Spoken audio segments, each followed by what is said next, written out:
Pessoal, boa noite, a paz do Senhor. Eu peço que você curta esse vídeo e se inscreva no canal se ainda não for inscrito.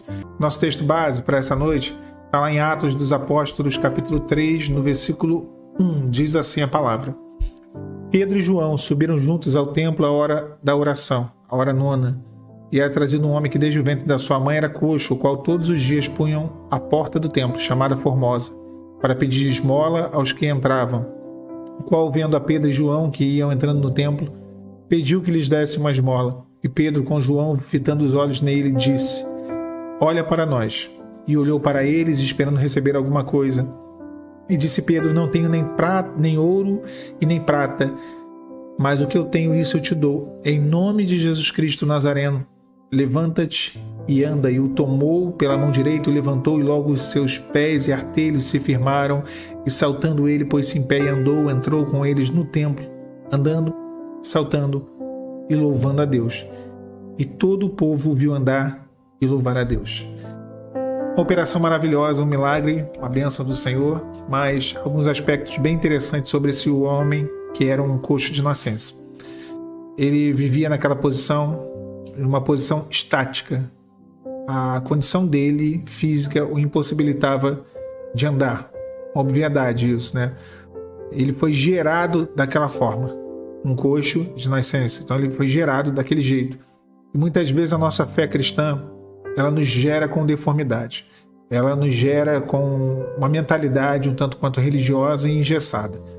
E o Senhor, Ele não quer que venhamos a viver assim, né? Um cristianismo aparente, um cristianismo religioso, dogmático, né? Condicionado a preceitos humanos. Eu sempre tive uma visão um tanto quanto questionadora das coisas. Eu acho que ser questionador tem o seu lado bom, né? Paulo, quando ele escreve, ele na verdade fala sobre os crentes de Bereia. É interessante que não houve uma epístola aos crentes de Bereia. Não, Paulo não precisou escrever cartas, porque eles eram cristãos que eles questionavam, eles avaliavam, eles confrontavam para saber realmente se ali havia verdade. Eles examinavam as escrituras.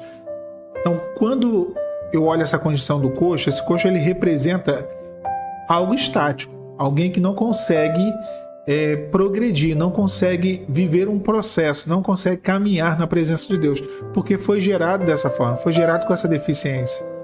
A palavra fala o quê? Conheçamos e prossigamos em conhecer ao Senhor.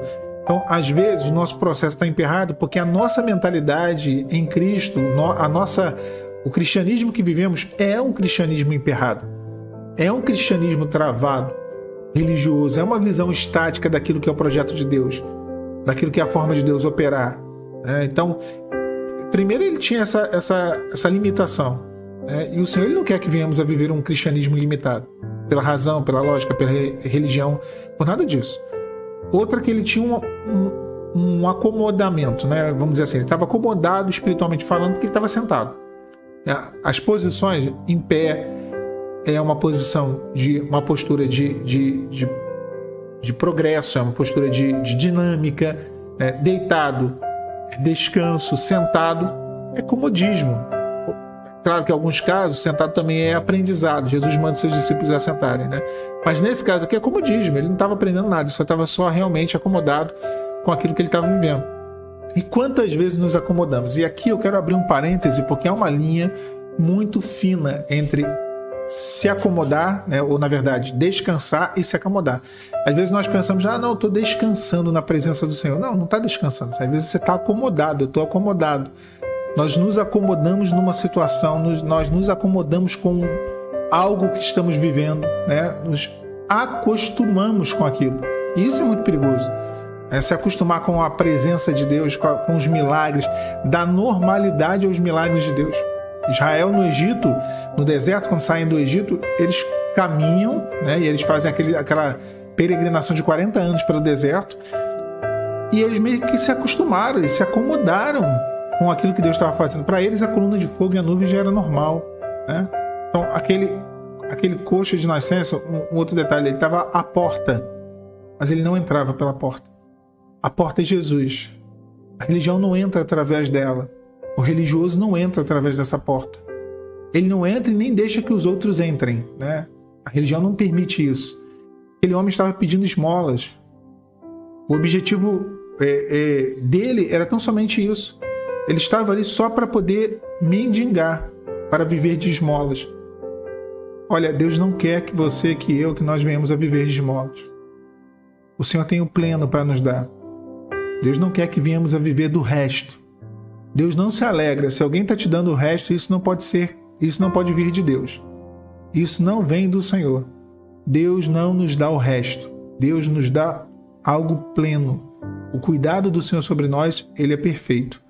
Aquele homem pedia esmolas. E aí os discípulos viram para ele e falaram assim: nós não temos nem prata e nem ouro, mas o que temos nós te daremos. Em nome de Jesus Cristo, levanta-te e anda. Em nome de Jesus. Esse é o tesouro. O tesouro não é ouro, não é prata. O tesouro é o Senhor. O tesouro que é rejeitado pelo mundo. Porque para o mundo, muitas coisas têm valores. Uma mulher, um homem, dinheiro na conta bancária, um carro, uma casa. Jesus não tem valor. Jesus não tem importância. Jesus não é um tesouro para o mundo, mas é um tesouro para a igreja. E os dois discípulos aqui representando a igreja, eles falam: olha, Pedro e João dizem, nós não temos nem prata e nem ouro, mas nós temos o tesouro da alma, em nome de Jesus. Levanta. Só a revelação de Deus, só a palavra do Senhor pode nos colocar de pé. Tirar de uma posição de acomodismo, tirar de uma posição de até mesmo de religiosidade, uma posição estática, e nos fazer ter uma dinâmica, um processo na presença dele. Levanta-te e anda. Se põe de pé, caminha pela salvação, caminha. E aí ele entra dentro, ele atravessa a porta formosa, e aí ele entra dentro do templo, saltando, glorificando, louvando. Aquilo que era impossível pela sua condição, porque a sua deformidade, o fato de ele ser coxo, segundo a lei, ele não poderia entrar dentro do templo. Então, ele sempre desejou, mas ele nunca pôde. Agora, a operação do Senhor, ela foi tão maravilhosa que deu a ele, além daquilo que ele pedia. O que ele pedia? Esmolas. O que o Senhor deu para ele? Aquilo que ele sempre sonhou. Talvez hoje você entre na presença de Deus pedindo esmolas. Talvez hoje a sua relação com Deus seja uma relação meramente de pedinte e alguém que só pede esmolas, está pedindo restos. Deus tem algo muito maior. Deus te dará aquilo pelo qual você tanto sonhou. Aquele homem não pediu: olha, me levem para dentro do templo, eu quero entrar. Ele sabia que aquilo era impossível. E muito embora fosse o sonho dele, mas ele sabia que era impossível. Deus deu a ele o impossível, aquilo que era além do que ele pediu.